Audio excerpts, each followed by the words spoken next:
All right, on to Hi everybody, welcome to week 4 of the course here. Let me get into my weekly topic, self-discipline. Self-discipline sometimes is confused with a lot of other things, and in life, sometimes we kind of lose track of things. I always use the running analogies. I got the runner here on the beach because I use them as examples of self-discipline. Running, unlike a lot of other sports, is something that's a 365-day thing.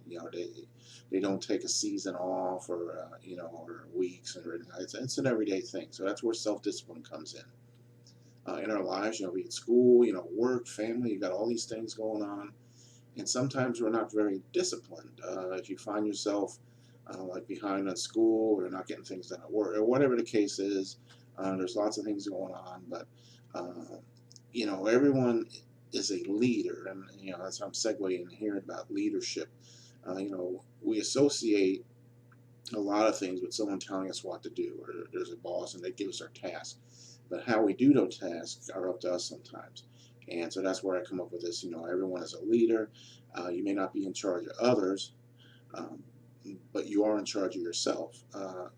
So if you find yourself having problems keeping up or whatever, getting things done, be it schoolwork or whatever, you are in charge of that. Myself, for example, when I started doing my PhD, I very quickly found out that, hey, there's not enough time in the day, so therefore I have to reorganize.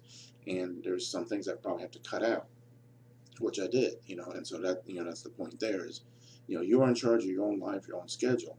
I got the happy clock here, being in charge of your own clock, and at the same time, but you have to make to be in charge of that. You have to have self-discipline. You have to practice time management, and just be in charge of yourself.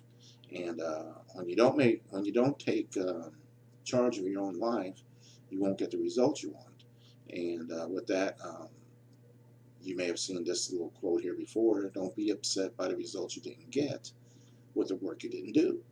And you must have self-discipline. Again, I'm using kids as an example, doing practicing to be runners and But like I said earlier, when people who run when they get older, it's a discipline, and you have to instill the self-discipline in yourself.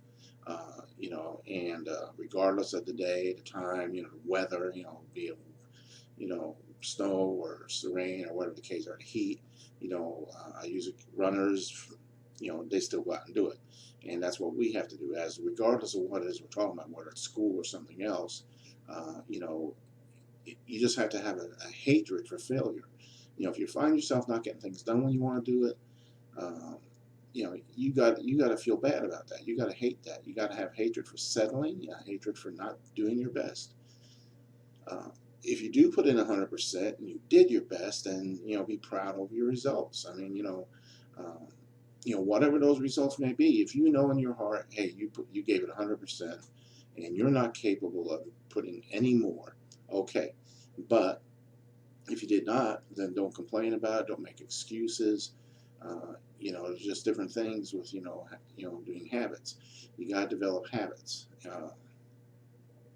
There's also this saying here about past behavior is the best predictor of future behavior, and that is very true. I mean, behavior can be changed.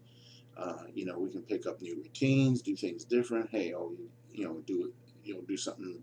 You might have been doing something for years, and then suddenly somebody points out something and say, "Oh, I didn't know I could just do that." So there's different things.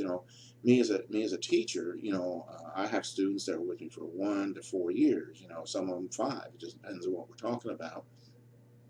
And normally, uh, the performance of a student in one term, in one course, the following term is pretty much the same. Um, I'll have conversations sometimes with students about, where they're having struggling, and some of these videos even about, hey, you got to change the way you do things.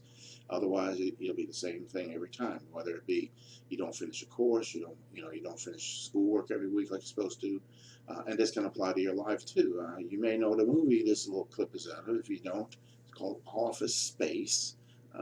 So that's a good example there. But anyway, that's my point. Is you got to change your behavior.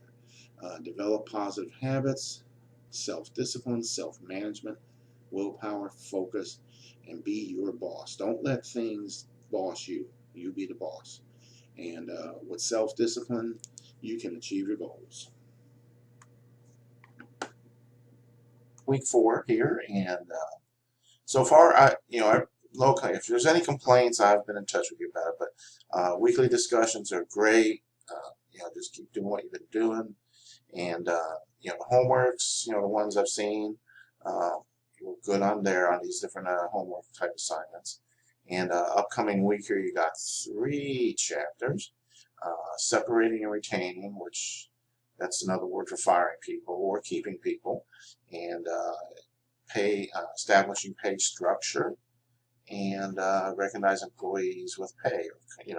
That could be bonuses, or like people work night shifts in some places get extra, get a higher percentage or something. So there's different types of things,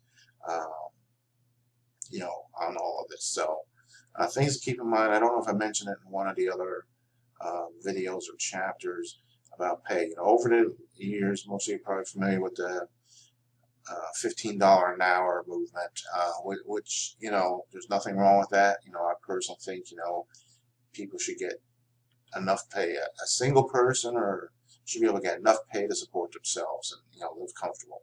However, our current system with so many taxes and things kind of prevents that.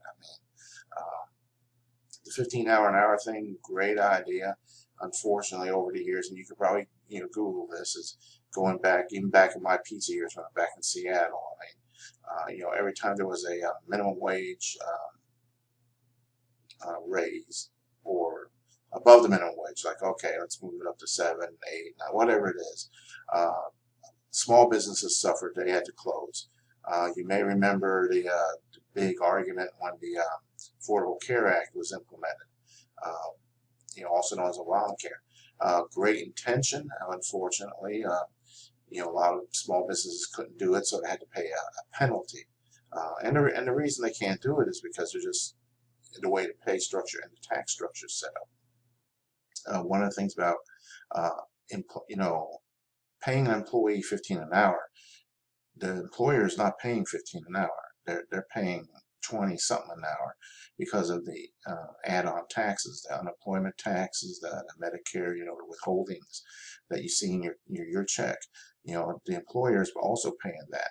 They're also paying most states based on the payroll. So what they complete, like if the payroll is $20,000 a week, the insurance rates are based on that. So they pay a higher premium for insurance. So there's all these different factors in there that make it difficult for a lot of companies to pay. There was a study done a few years back on Walmart, and the hypothetical thing was, okay, let's just calculate. Walmart, poof, tomorrow starts paying everybody $15 an hour across the board.